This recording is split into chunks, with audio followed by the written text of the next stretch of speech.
Welcome to Collecting Chaos, the Eternal Mylite project, and another box of comics. That's right, I'm going to show you another whole box of comics. Will they be Marvel? Will they be DC? Or did I grab some independents? If you want to find out, keep watching.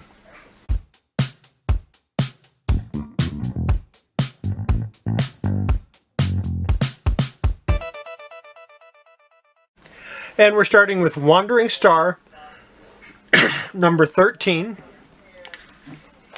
This came from Cirrus, and it's a first print from 1996.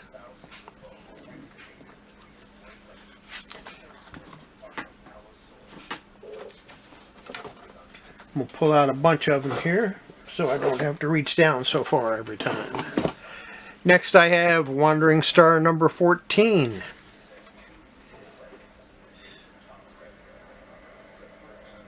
Also from 1996. There's no month on these, by the way.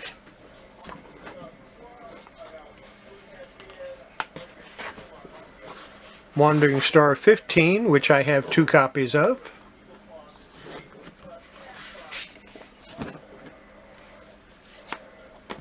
Wandering Star 19.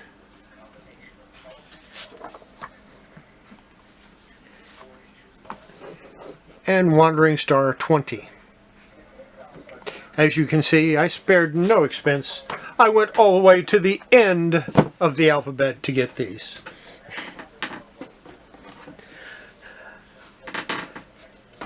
Next we have from Sirius, Warlock 5, number 1.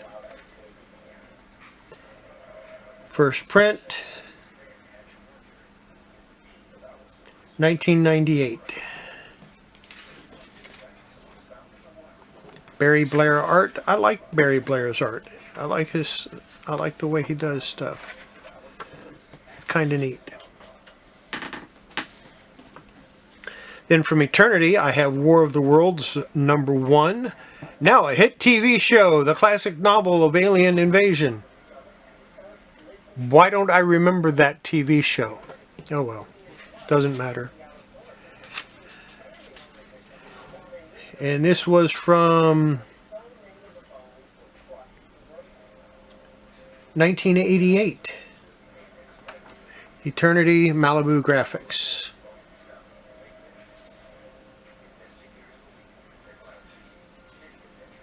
Oh no. None of the contents of this publication may be reproduced without the consent of Malibu Graphics. Yes, Eternity was published by Malibu Graphics. And we have War of the Worlds number 2 from 1989. And as you can see, the pages are not white.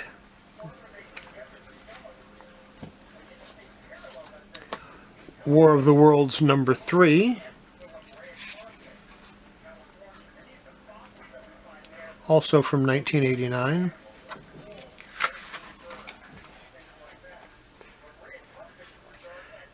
This artwork was pretty typical for a lot of the independent stuff.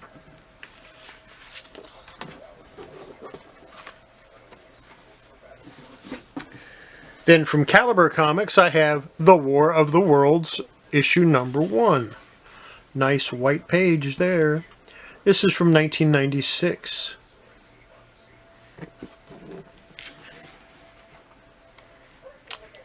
Pretty nice. And issue number 2.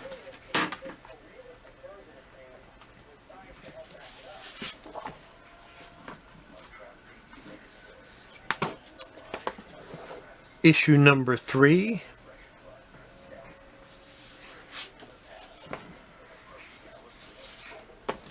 And issue number 5. I've never read this because I missed number 4.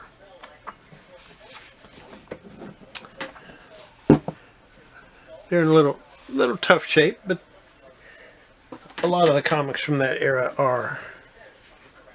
Then I have Warp Graphics Annual number 1, 64 pages. And this was published in 1986. At least that's the copyright.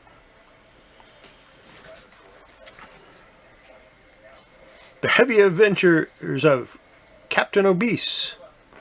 I have to read this. I haven't read this. I don't know why.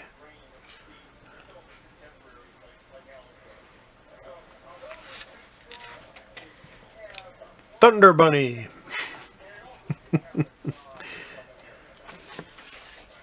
A Distant Soil. I've read some of the A Distant Soil books. Myth Adventures. Mything Lessons. I've read all of them. I think I've read all of the Myth Adventures books. I really liked those. Not the comics, but the actual books. And I have Warriors of Plasm, number 1, number 1, number 1, 3 copies of number 1. I don't know why. This was supposed to be so hot, and it was so not. But the artwork is pretty nice. It just didn't do anything.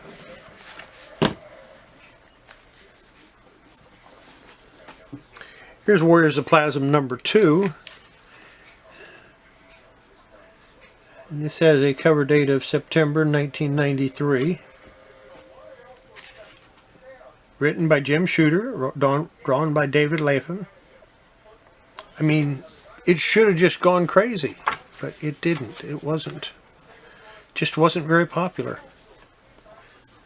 Probably because you had to collect the cards in order to get the complete story. I have most of the cards, but I don't have all of them. And that's after opening like 5 boxes. Here's Warriors of Plasm number 3.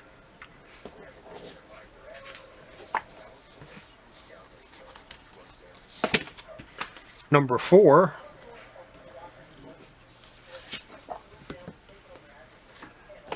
Number 5.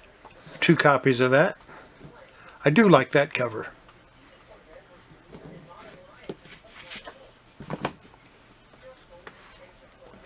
And number 6, and I don't know if that's all of the ones they ever did or not. But if it was, then hey, I have a complete run. And then Warriors of Plasm, Home for the Holidays.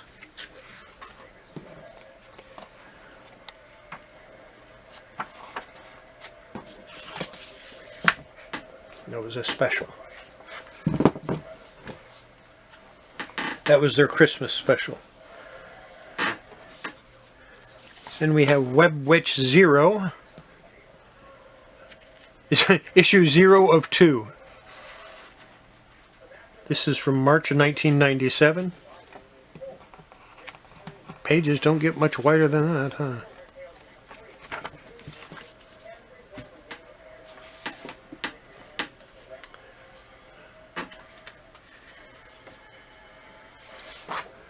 Here's Warrior number 2.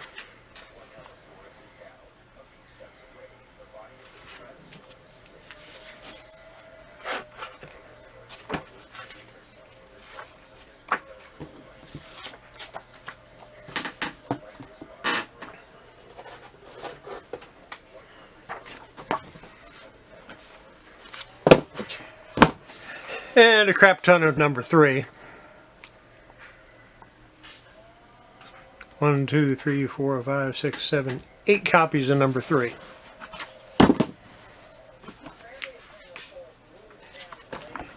Which doesn't make sense. I mean, look at this wraparound cover. But it didn't sell. 1 and 2 sold pretty decently. Number 3 just sat on my shelf. I guess people tried reading the story. Here's Warrior number 4. They went all black and white on this one. I'm trying to remember or see when this was published, but it's hard to read this.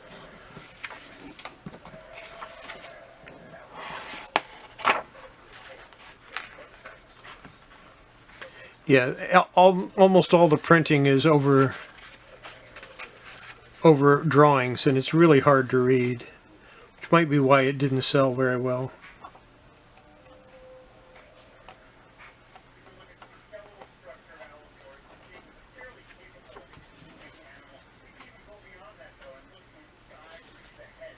It was from the late 90s, I know that.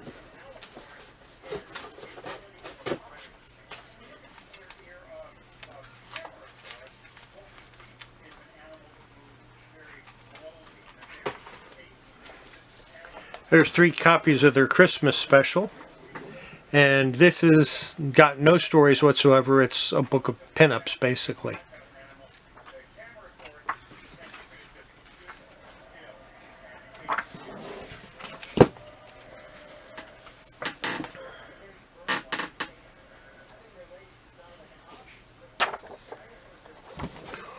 Warrior Nun Ariella and Evangeline. Number 1, Volume 1, December 1996.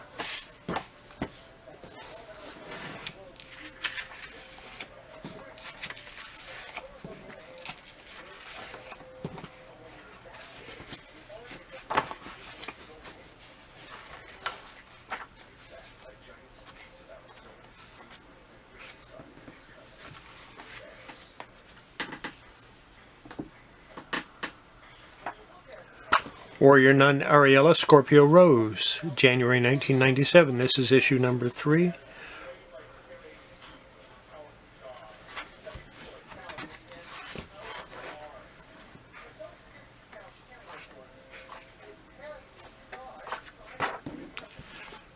I should have the first couple of issues of Warrior Nun somewhere,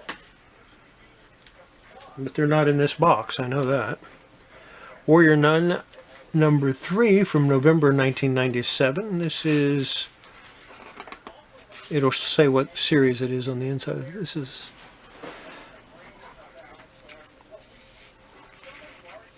no, this is Warrior Nun number 3.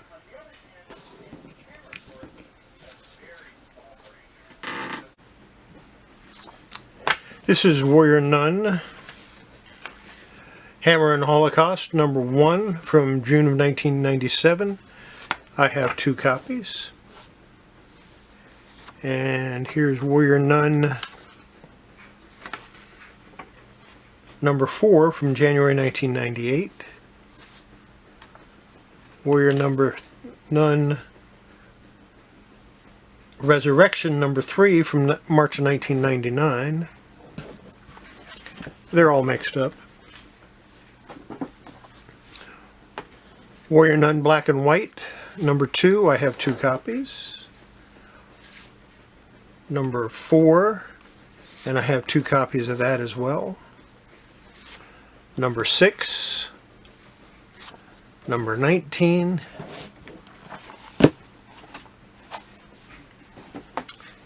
Warrior Nun Frenzy, number 1, January 1998. Kind of nice artwork, looks painted.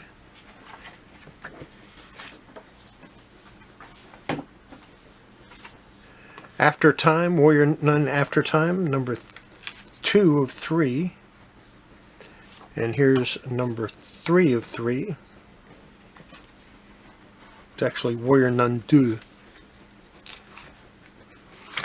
So I don't know that this is the actual Warrior Nun Ariella that we're looking at. Here is Weasel 1. This is the B cover. So they were doing variants back then too. Variants are not a new thing, people. This is August 1996. This is what's new. The Collected Adventures of Phil and Dixie. This was these reprint some strips that were in Dragon magazine. And for a long time, I bought Dragon magazine just so I could read these, because I absolutely love them. And that's Volume 1, and there's Volume 2, and I have 2 copies of Volume 2.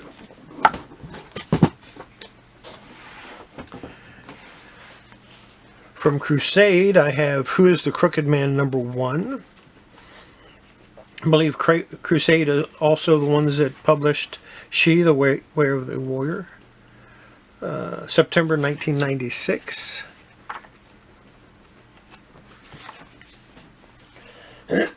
Throat's a little dry. Here is Widow number 1. And I have both Widow number 1, Bound by Blood. Throat's dry. I'm going to go get something to drink. That's much better. I grabbed a bottle of water. Anyway, two different covers, and basically this cover shows the back of that one. So you have two different views of the same image.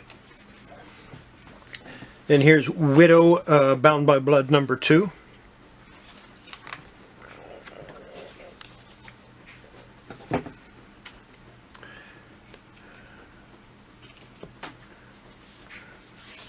Widow Metal Gypsies number 1.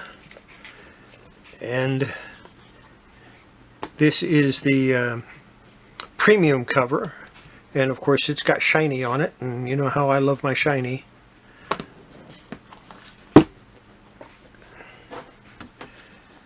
And then here's Metal Gypsies number 2, which was also, both of those were published by London Knight. And then we go back to Ground Zero Comics.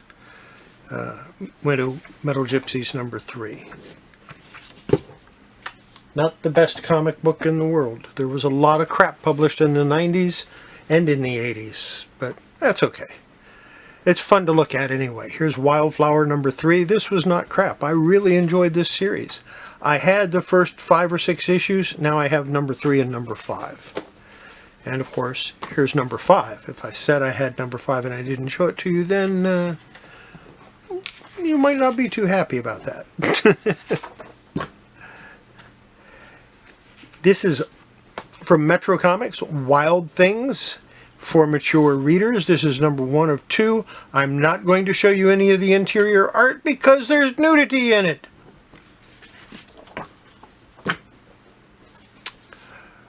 Wrath of the Furies, number 1 by Avatar. Not bad artwork. Story was unreadable for me.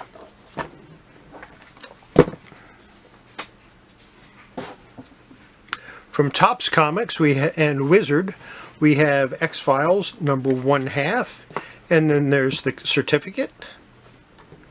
I will not be sending any of these to CGC because they would either return the certificate to me or throw it away, and then it's useless.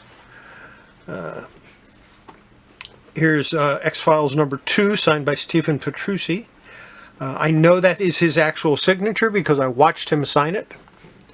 Of course, that doesn't mean anything to anybody else, but, you know, it means something to me. I had number 1 signed as well, but as some of you may know, I owned a store in the 90s, and number 1 seemed just to have grown legs and walked out. And I haven't figured out who or how or why. Here's Topps Comics number 9, or X-Files number 9.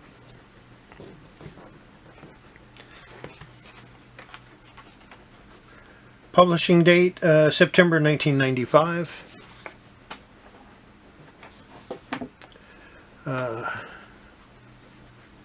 There's a couple of 4 copies of number 22. And the same thing here, we show the code that they use today. Issue 22, first cover, first print.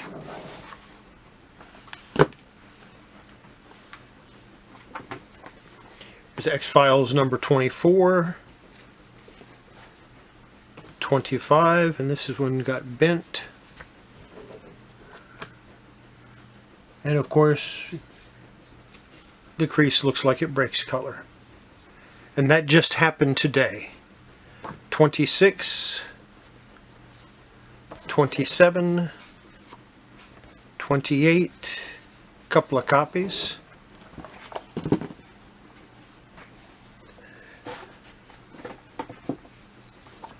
Number 29, number 30, number 33, another number 33,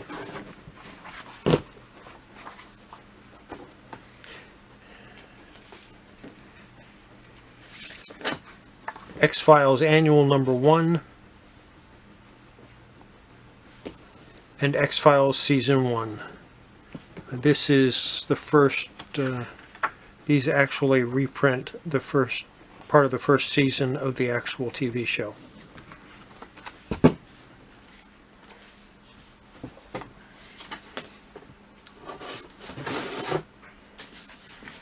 More Topps comics coming up.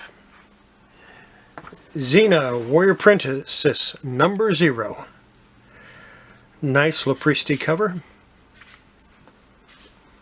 And of course, I have a couple of the photo covers as well.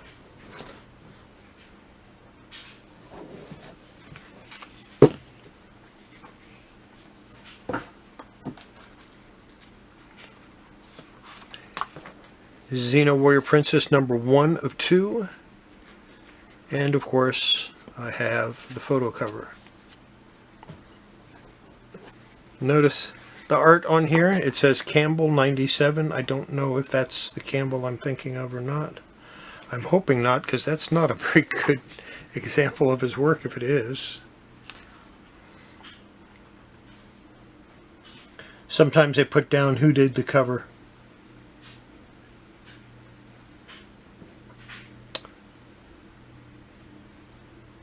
But not this time.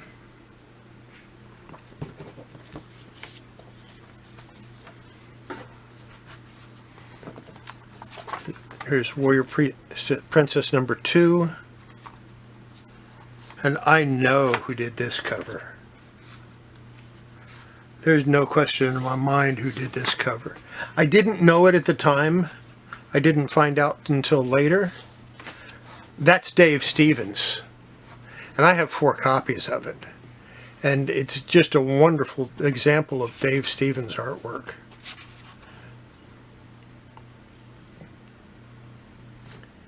Dave Stevens cover.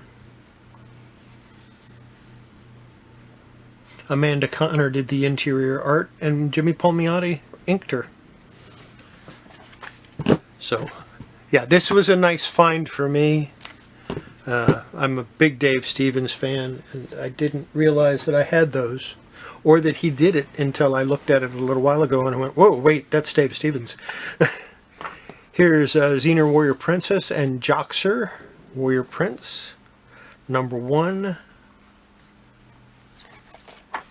and number 3. And here is the photo cover of number 3. The bonus pinup they talk about, the Teresa Nilsson the bonus pinup, it's the cover. That's all that is. So we'll just go ahead and open that up so you can see it.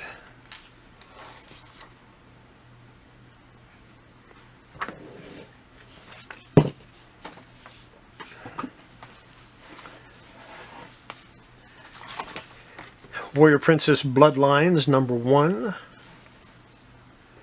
That's the photo cover. I don't have the regular. Here's number 2. And this, again, that's what the pinup is the cover without the lettering. And there's the photo cover of that. I have a couple of copies of that.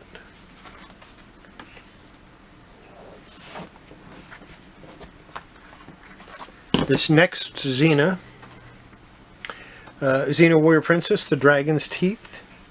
This was almost as good a find as finding the Dave Stevens. This is Jim Silkey cover. And of course the pinup is the same. Jim Silkey, yes! Wonderful, wonderful artist. Very happy with that. Here's the Warrior Princess, Dragon's Teeth number 2. This is the photo cover.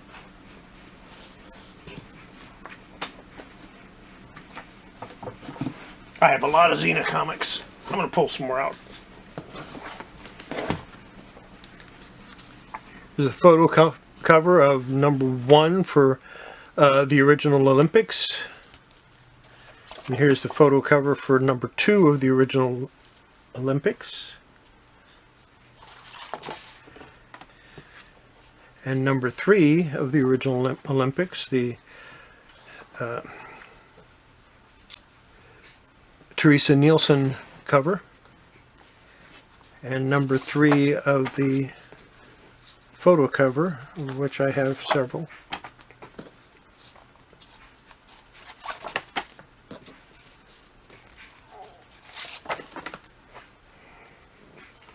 It's got Ron Lim listed as one of the artists because he did the pencils. Oh, that's neat. So Ron Lim did this whole series. There's the bonus pinup. Like Ron Lim's art, always have. And here's Xeno Warrior Princess, the Orpheus Trilogy. Number 1, number 2, and number 3. These are all the photo covers, and I have number 3 and the regular cover as well.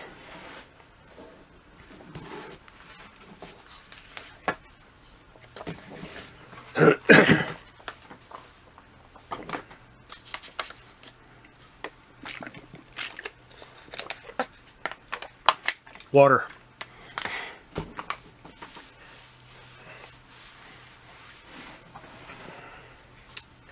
Xeno Warrior Princess, the Wrath of Hera.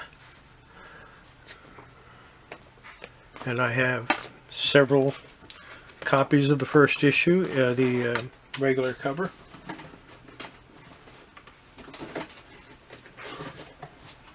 We're getting near the end. And here is the photo cover. They liked using that stills from that sequence of the 2 of them in the bath for some reason. So I have 6 copies of number 1, 3 and 3. And I have 3 copies of number 2 of the Wrath of Hera.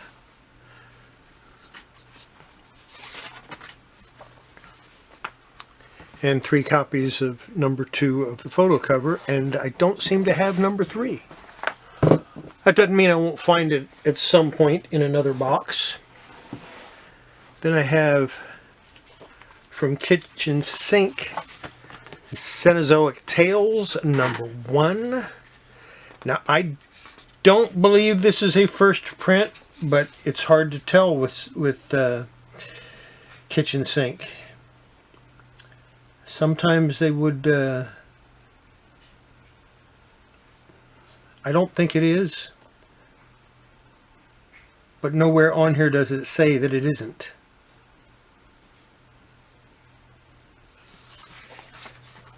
So, yeah, hard to say. And here's number 14.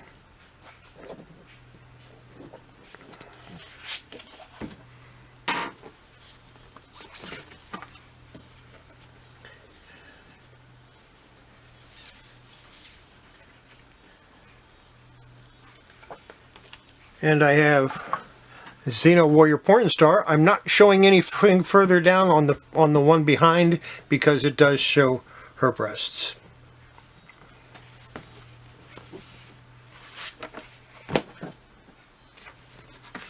Then I have Yikes, the Pull-Apart Boy. I have 3 copies of that with Little Bloody and the Pull-Apart Boy. These are cute. This was a cute little comic, and it didn't do anything, which doesn't surprise me. A lot of the people that I had coming into my store didn't really appreciate a lot of the nuances of the independents.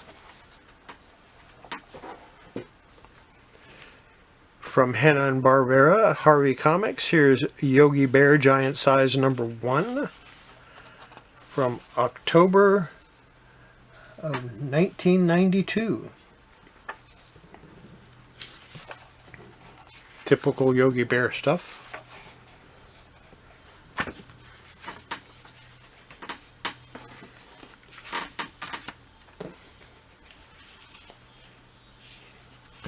Zap Comics number 14, and this does have a wraparound cover.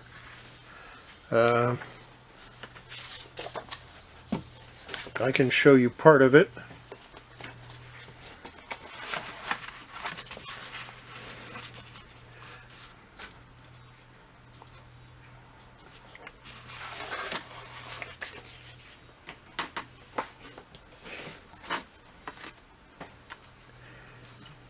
Xeno, the Intergalactic Ninja number 1 Ash Can preview. Kinda neat, huh? Get an Ash Can preview.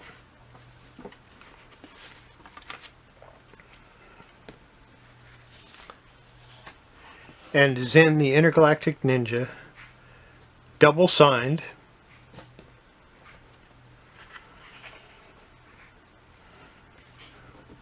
By Bill Mouse and Don Chen, with the certificate that I just keep on the inside of the comic. Again, there's no sense in me sending this off and getting it graded because, well, actually, CBCS would probably accept this as proof that it was signed and give it a verified signature because of it. But I don't generally send my comics off to be graded.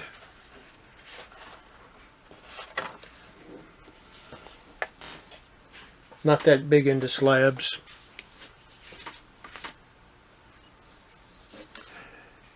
And the final comic, Zorro number 11. Lensner cover, which is awesome, but it gets better. How can it get better than a Lensner cover? I'm going to show you. I just want to get to the center. It's not just a Lensner cover. It's a Lensner wraparound cover.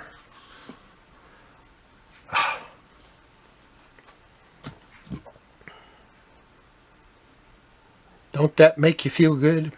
And we're going to end it there because this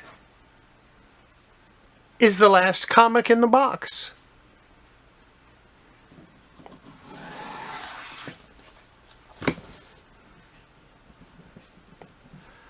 I hope you enjoyed the video. I hope you saw some things you've never seen before.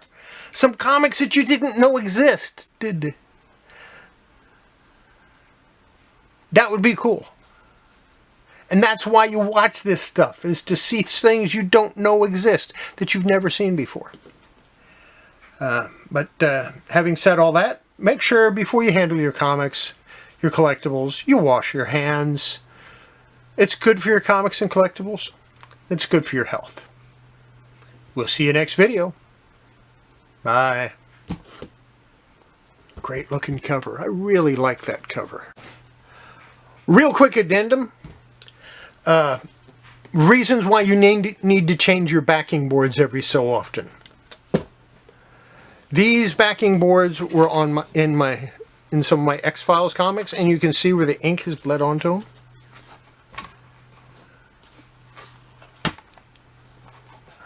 I don't know how well you can see that, but you see this nice white part up here, and down here, there's an impression of what was on. Here's the X on the back cover. This one is really easier to see. I mean, they're faint, but it's there. So do yourself a favor, even if you're using Mylars or Mylite or whatever. Change your backing boards. At least every 10 years, change them. Of course, yeah, those comics were in there for like 26 years. So, yeah, okay. But maybe every 15 years you need to change your backing boards. Make it a schedule. If you have a lot of comics like I do, maybe change 100 a month. And by the time you get to where you've changed them all, it'll be time to start changing them again.